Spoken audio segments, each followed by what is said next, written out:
on July 3rd, 2009.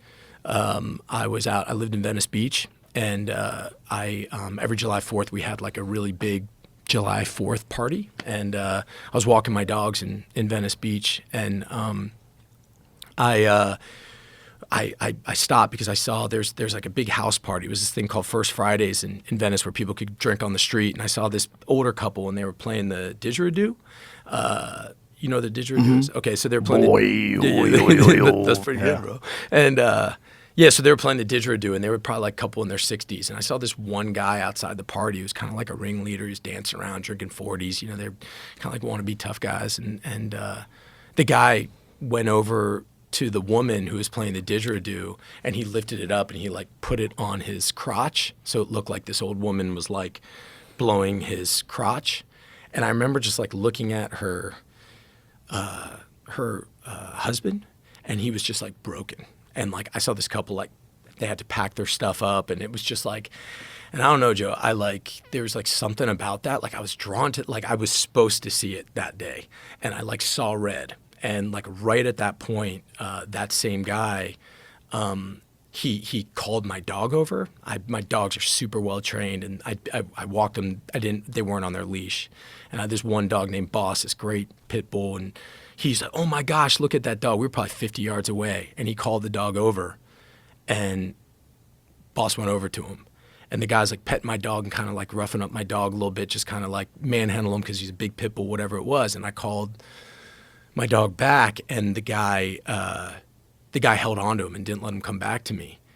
And again, man, some part of me wanted this to kind of happen, you know, and I went over to him, and I grabbed my dog, and I was like, boss, let's go. And I pulled my dog away, and he's like, hey man, get off my dog.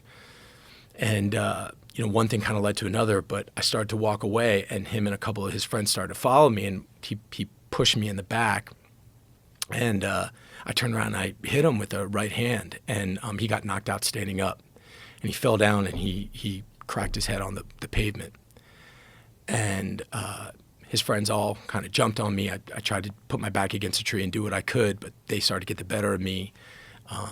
Police came, and long story fucking long, you don't look like he wasn't waking up, and they were taking him away. I was like sitting there handcuffed to the side.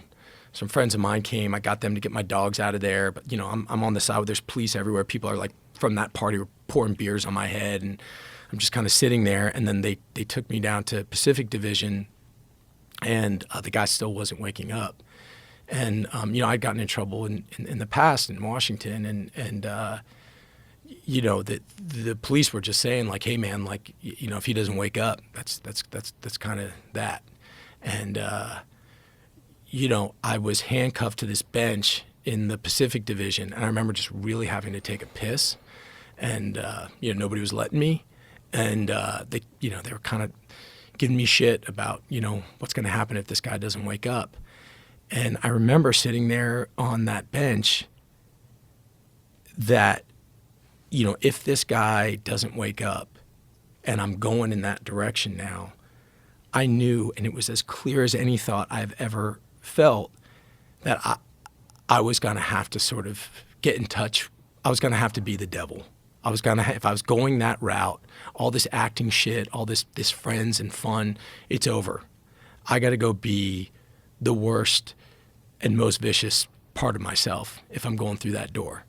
And it wasn't like something of like trying to steal myself or act like I'm nothing special. But I was as sure of anything that that's what needed to happen. And it was clear. And I wasn't scared. I just knew it.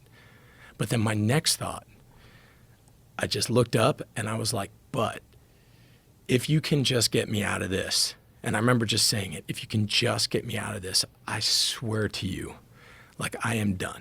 Like I am done. And I will dedicate my life to my lady. I will dedicate my life to my work, and I will dedicate my life to you, and I will dedicate my life to service. Like I will dedicate my life. And, literally, man, I'm not trying to, 1 second later, cop came by and said the guy woke up.